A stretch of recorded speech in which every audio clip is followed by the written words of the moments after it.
the decisions that we make, the actions that we take literally have life or death consequences, and we're no longer making decisions based on dollars and cents, but this is based on lives saved and lives lost.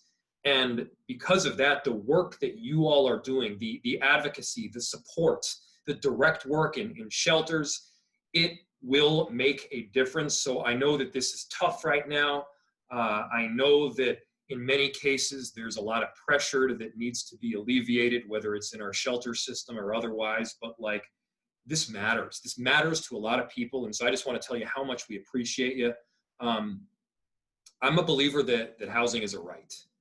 And as advocates for the Homes for All agenda, you know, I know that we totally share that belief.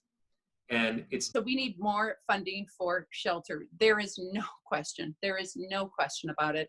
We will see more people precariously housed, people couch surfing, people doing the very best they can, people living in cars, people living in the woods, people living with insecure housing at great risk to themselves, their families, their loved ones, and those who care about them. So we absolutely need that. We need to go big on a bonding bill. This is the year to do it. Bonding bills help keep people employed, help keep projects moving forward, help secure the health and safety for Minnesotans. We need geo bonds to help ensure that public housing gets the investments that they need. There's a brand new 3-bedroom available. Signing that lease was the most profound moment of my entire life. Right next to the day we moved in, and my daughters picked out their own bedrooms for the first time ever. There aren't words to express how truly and genuinely grateful I am. I've made an incredible amount of progress. I'm on my way to achieving my dreams, and I'm going to do great things.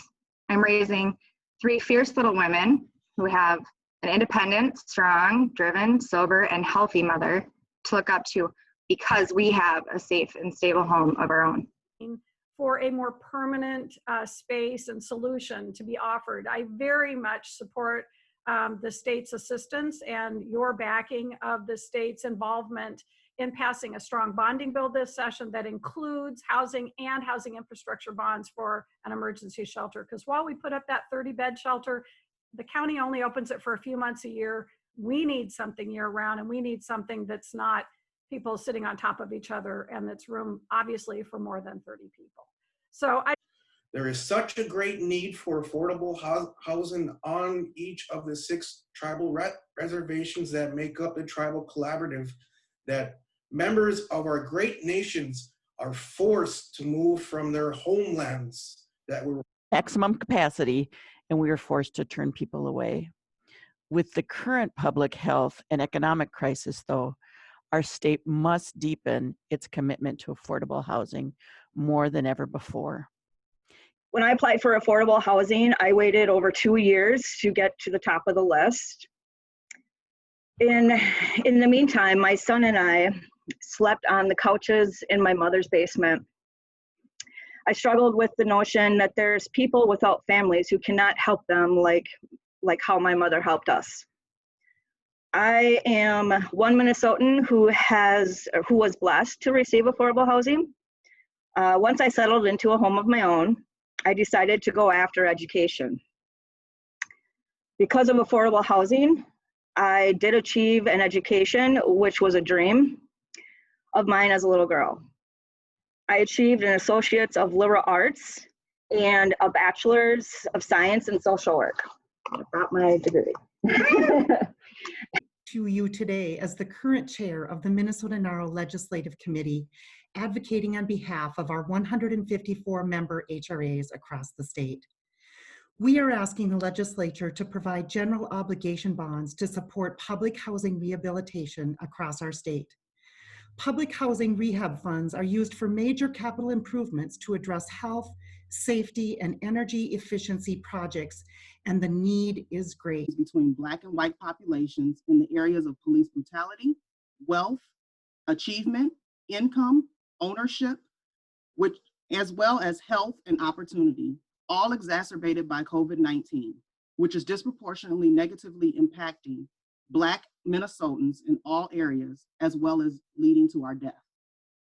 However, one of the main factors for addressing these is intentional policy, specific and abundant for housing, safe, affordable, and accessible for all.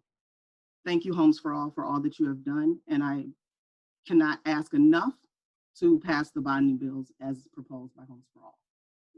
The Homes for All Coalition, to every advocate and Minnesotan who's fighting for other Minnesotans. I often like to remind people that we are in this together. Housing is an important part of life, right? And housing is a right, and I believe it is the gateway to stability. And for me, when families are stabilized, we see better educational outcomes for children, wealth building, and the realization of dreams and aspirations. Erica. Every day I'm out here working with people who are homeless, and it is hard for us to figure out how we can exist within the community.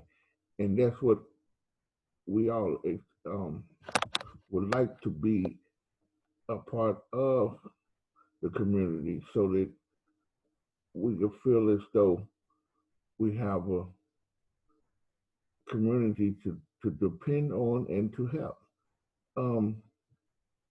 Affordable housing is very needed out here because we don't have nowhere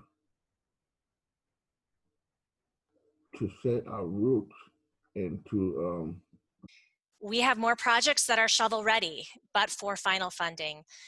At this time, Common Bond alone has 6 projects ready to go that would create almost 450 new units of affordable housing and over 600 construction jobs. And in closing, I want to say that Homes for All looks forward to working with both chambers of the legislature and the governor's office to find a path forward to help meet Minnesota's affordable housing needs. And let's continue to go big so everyone can go home.